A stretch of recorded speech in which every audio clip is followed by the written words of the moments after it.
ಕ್ರಿಸ್ತನಲ್ಲಿ ಪ್ರೀತಿಯುಳ್ಳ ದೇವಜನರೇ, ನಿಮ್ಮೆಲ್ಲರಿಗೂ ನಮ್ಮ ಕರ್ತನಾದ ಯೇಸು ಕ್ರಿಸ್ತನ ಮಧುರವಾದ ನಾಮದಲ್ಲಿ ವಂದನೆಗಳು. ಪ್ರತಿದಿನದಂತೆ ಈ ದಿನವೂ ದೇವರ ಸಮ್ಮುಖಕ್ಕೆ ನಾವು ಬಂದಿದ್ದೇವೆ. ಚೆನ್ನಾಗಿದ್ದೀರಾ? ದೇವರ ವಾಕ್ಯದಿಂದ ಬಲಗೊಳ್ಳಲಿಕ್ಕೆ ನೀವು ಬಂದಿದ್ದೀರೆಂದು ನಾನು ನಂಬುತ್ತಾ ಇದ್ದೇನೆ. ಮನುಷ್ಯರ ಮುಂದೆ ತಗ್ಗಿಸಿಕೊಳ್ಳುವಂತೆ ನಟಿಸುತ್ತಾರೆ. ಯಾಕೆಂದರೆ ಅವರಿಗೆ ಮನುಷ್ಯರ ಸಹಾಯ ಬೇಕು. ನಾವಾದರೂ ಮನುಷ್ಯರ ಸಹಾಯವನ್ನು ನೋಡುವಂಥವರಲ್ಲ, ಪರಮದೇವರು ಯಾವ ಕೆಲಸವನ್ನಾದರೂ ನಮಗೆ ಸಹಾಯ ಮಾಡಲಿಕ್ಕೆ ಶಕ್ತನಾಗಿರುವ ಆತನಾಗಿರುವ ಯೇಸುವಿನ ಬಳಿಗೆ ನಾವು ಬರುತ್ತಾ ಇದ್ದೇವೆ. ಹಾಗಾದರೆ ದೇವರ ಮುಂದೆ ನಾವು ಬರುವಾಗ ನಮಗಿರಬೇಕಾಗಿರುವಂಥದ್ದೇನೆಂದರೆ ತಗ್ಗಿಸಿಕೊಳ್ಳುವ ಮನೋಭಾವ. ಇವತ್ತಿನ ವಾಕ್ಯದಲ್ಲಿ ನಾವು ಈ ರೀತಿಯಾಗಿ ಓದುತ್ತೇವೆ. ಯಾಕೋಬನ ಪತ್ರಿಕೆ 4ನೇ ಅಧ್ಯಾಯ 10ನೇ ವಚನದಲ್ಲಿ, ಕರ್ತನ ಮುಂದೆ ನಿಮ್ಮನ್ನು ತಗ್ಗಿಸಿಕೊಳ್ಳಿರಿ, ಆಗಲಾತನು ನಿಮ್ಮನ್ನು ಮೇಲಕ್ಕೆ ತರುವನು ಎಂದು ದೇವರ ವಾಕ್ಯವು ಹೇಳುತ್ತಾ ಇದೆ. ಪ್ರಿಯ ದೇವಜನವೇ, ದೇವರಿಗೆ ನಟನೆ ಮಾಡೋರು ಬೇಡ, ದೇವರಿಗೆ ಯಥಾರ್ಥವಂತರು ಬೇಕು. ಕರ್ತನ ಮುಂದೆ ಬಂದು, ಕರ್ತನೇ, ನಾನಿರುವುದೇ ಹೀಗೆ, ನಾನು ಬಲಹೀನನು,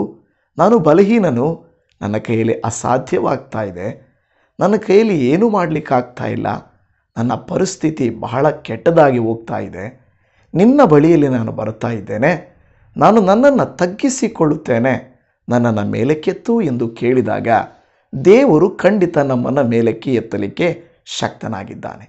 ಮಕ್ಕಳು ತಂದೆ ತಾಯಿಗಳ ಮುಂದೆ ಕೆಲವು ಸಾರಿ ನಟನೆ ಮಾಡಿ ಅವರನ್ನು ಒಲಿಸಿಕೊಳ್ಳುತ್ತಾರೆ. ಮನುಷ್ಯರ ಮುಂದೆ ಮನುಷ್ಯರು ನಟನೆ ಮಾಡಿ ಒಲಿಸಿಕೊಳ್ಳುತ್ತಾರೆ. ಅದು ಶಾಶ್ವತವಾದ ಸಹಾಯ ಅಲ್ಲ. ದೈವ ಕೃಪೆ ಎಂಬುದು ಇರುವುದಾದರೆ ಅದು ನಮ್ಮ ಜೀವಿತದಲ್ಲಿ ದೊಡ್ಡ ಕಾರ್ಯಗಳನ್ನು ಮಾಡುತ್ತದೆ. ಅದು ನಮಗೆ ಬೇಕಾದಂಥ ಕೃಪೆಯನ್ನು ಕೊಡುತ್ತದೆ, ನಮ್ಮನ್ನು ಬಲವಾಗಿ ನಡೆಸುವಂಥದ್ದು ಆಗಿದೆ. ಈ ದಿನದಲ್ಲಿ ನೀವು ನಾನು ಕರ್ತನ ಮುಂದೆ ತಗ್ಗಿಸಿಕೊಳ್ಳೋಣ. ದೇವರ ವಾಕ್ಯ ಹೇಳುತ್ತದೆ, ಯಾರು ತಮ್ಮನ್ನು ತಾವು ತಗ್ಗಿಸಿಕೊಳ್ಳುತ್ತಾರೋ ದೇವರು ಅವರನ್ನು ಮೇಲಕ್ಕೆ ಎತ್ತುತ್ತಾರೆಂದು. ಇವತ್ತು ನಾವು ಮನುಷ್ಯರ ಮುಂದೆ ನಟಿಸುವುದು ಬೇಡ, ಮನುಷ್ಯರ ಮುಂದೆ ನಾವು ತಲೆ ತಗ್ಗಿಸುವುದು ಬೇಡ. ಈ ರೀತಿಯಾಗಿ ಒಂದು ಮಾತನ್ನು ನಾನು ಓದಿದ್ದೇನೆ. ಏನೆಂದರೆ, ದೇವರ ಮುಂದೆ ತಲೆ ತಗ್ಗಿಸಿದವನು ಮನುಷ್ಯರ ಮುಂದೆ ತಲೆ ತಗ್ಗಿಸುವುದಿಲ್ಲ. ಯಾಕೆಂದರೆ ದೇವರ ಮುಂದೆ ನೀವು ತಲೆ ತಗ್ಗಿಸಿದರೆ ಮನುಷ್ಯರ ಮುಂದೆ ನಿಮ್ಮನ್ನು ದೇವರು ತಲೆ ಎತ್ತುವಂತೆ ಮಾಡುತ್ತಾರಂತೆ. ಹಾಗಾದರೆ ನಾವು ನಮ್ಮ ತಲೆಗಳನ್ನು ಬಾಗಿಸಿ ತಗ್ಗಿಸಿಕೊಂಡು ಕರ್ತನ ಸಹಾಯವನ್ನು ಕೇಳೋಣ. ಪ್ರಾರ್ಥನೆ ಮಾಡೋಣ. ಪ್ರೀತಿಯ ಪರಮ ತಂದೆಯಾದ ದೇವರೇ, ಪರಿಶುದ್ಧನಾದ ಕರ್ತನೆ, ನಿನ್ನ ಉನ್ನತವಾದ ಪ್ರೀತಿಯುಳ್ಳ ನಾಮಕ್ಕೆ ಸ್ತೋತ್ರ ಮಾಡುತ್ತಾ ಇದ್ದೇವೆ. ಮತ್ತೊಂದು ದಿನವನ್ನು, ಮತ್ತೊಂದು ಸುಂದರವಾದ ವಾಕ್ಯವನ್ನು ನಮಗೆ ನೆನಪು ಮಾಡಿದ್ದಕ್ಕಾಗಿ ಸ್ತೋತ್ರ. ಹೌದು ಸ್ವಾಮಿ, ಕರ್ತನ ಮುಂದೆ ನಿಮ್ಮನ್ನು ತಗ್ಗಿಸಿಕೊಳ್ಳಿರಿ, ಆಗಲಾತನು ನಿಮ್ಮನ್ನು ಮೇಲಕ್ಕೆ ತರುವನು ಅಂತ ನಿನ್ನ ವಾಕ್ಯವು ಹೇಳುತ್ತಿದೆ. ನಾನು ನಂಬುತ್ತೇನೆ. ನನ್ನನ್ನು ಮೇಲಕ್ಕೆ ತರಬೇಕಾದರೆ, ನಾನು ಮೇಲಕ್ಕೆ ಬೆಳೆಯಬೇಕಾದರೆ, ಆಶೀರ್ವದಿಸಲ್ಪಡಬೇಕಾದರೆ ನೀನು ಕಾರಣವಾಗುತ್ತಿ. ನಿನ್ನ ಮುಂದೆ ನಮ್ಮನ್ನು ತಗ್ಗಿಸಿಕೊಳ್ಳುತ್ತೇವೆ.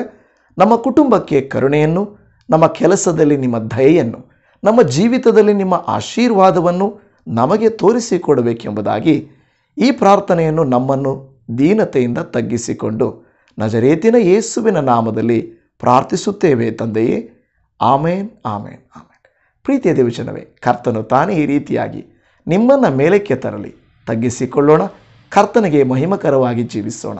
Shalom. Praise the Lord Jesus.